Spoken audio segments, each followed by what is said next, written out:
दोस्तों भारत की टीम को इंग्लैंड को हराने के लिए पहले टेस्ट में 231 रन बनाने थे और दोस्तों इसके बाद भारत के बल्लेबाजों ने भारत को 10 साल बाद दिला दी बड़ी जीत और रच दिया इतिहास। जी दोस्तों, भारत और इंग्लैंड की टीम के बीच 5 मैचों की टेस्ट सीरीज का पहला टेस्ट मैच हैदराबाद के मैदान पर खेला गया, जहां इस बड़े मुकाबले में पहले इंग्लैंड की टीम ने बल्लेबाजी करते हुए अपनी पहली पारी में 246 रन बनाकर ऑल आउट हुई, तो इसके जवाब में भारत की टीम ने 436 रन बना दिए थे।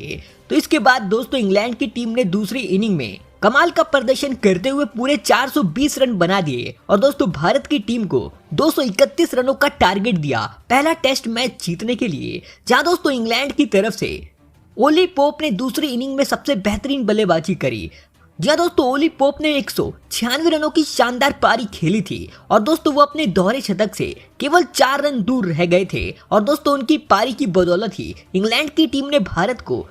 231 रनों का बड़ा टारगेट दे दिया था। जहां दोस्तों दूसरी इनिंग में भारत की तरफ से बुमराह को 4 विकेट हाथ लगी थी, तो अश्विन ने 3 विकेट चटकाए थे, तो जडेजा को 2 विकेट हाथ लगी थी और दोस्तों आखिरी झटका जसप्रीत बुमराह ने देकर ओली पोप को आउट करा था और ओली पोप 196 रन बनाकर आउट हुए थे। और दोस्तों जब इसके बाद भारत की टीम 231 रन के टारगेट का पीछा करने उतरी, तो फिर दोस्तों रोहित शर्मा इस मैच में काफी आक्रामक बैटिंग कर रहे थे, क्योंकि दोस्तों उन्होंने दूसरे ही ओवर में मार्क वुड के ऊपर पूरी तरह धावा बोल दिया था। लेकिन जब इसके बाद इस मुकाबले में इंग्लैंड के गेंदबाजों ने जबरदस्त वापसी करी, तो फिर भारत की टीम के एक के बाद एक करके विकेट गिरने लग गए, क्योंकि 42 रन के स्कोर पर टॉम हार्डली ने जायसवाल को आउट कर दिया था और इसके बाद अगले ही गेंद पर शुभमान गिल को भी उन्होंने आउट कर दिया। जहां जायसवाल तो 15 रन बनाकर आउट हुए, तो गिल तो अपना खाता भी नहीं खोल पाए थे। जहां इसके बाद बैटिंग करने केएल राहुल उतरे, लेकिन एक तरफ रोहित शर्मा जो कि शानदार बैटिंग कर रहे थे,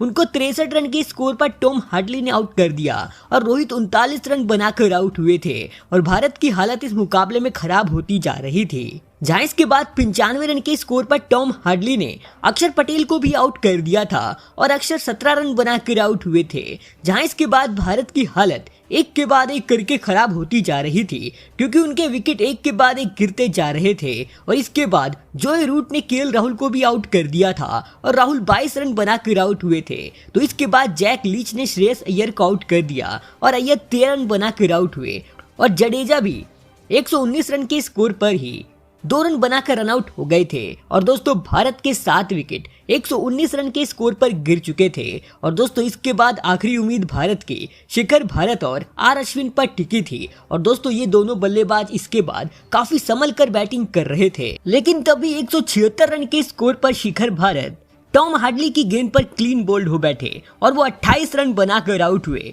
तो इसके बाद अगले ही ओवर में अश्विन भी 28 रन बनाकर टॉम हार्डली की गेंद का शिकार बन बैठे और दोस्तों भारत के 9 विकेट 187 रन के स्कोर पर गिर चुके थे और दोस्तों अब भारत को ये मुकाबला जीतना था अगर ये मुकाबला जीतना था तो फिर मोहम्मद सिराज और जसप्रीत बुमराह को आखिरी तक बैटिंग करनी थी। लेकिन दोस्तों इन दोनों बल्लेबाजों ने भारत का स्कोर 200 रन के तो पार पहुंचा दिया, लेकिन 202 रन के स्कोर पर टॉम हार्डली ने सिराज को आउट कर दिया और दोस्तों इस तरह भारत की टीम 202 रन बनाकर ऑल आउट हो गई और दोस्तों इंग्लैंड की टीम ने 28 रनों से ये पहला टेस्ट मैच अपने नाम कर लिया और टॉम हार्डली ने इस मुकाबले में 7 विकेट लेकर इंग्लैंड को बड़ी जीत दिलवा दी।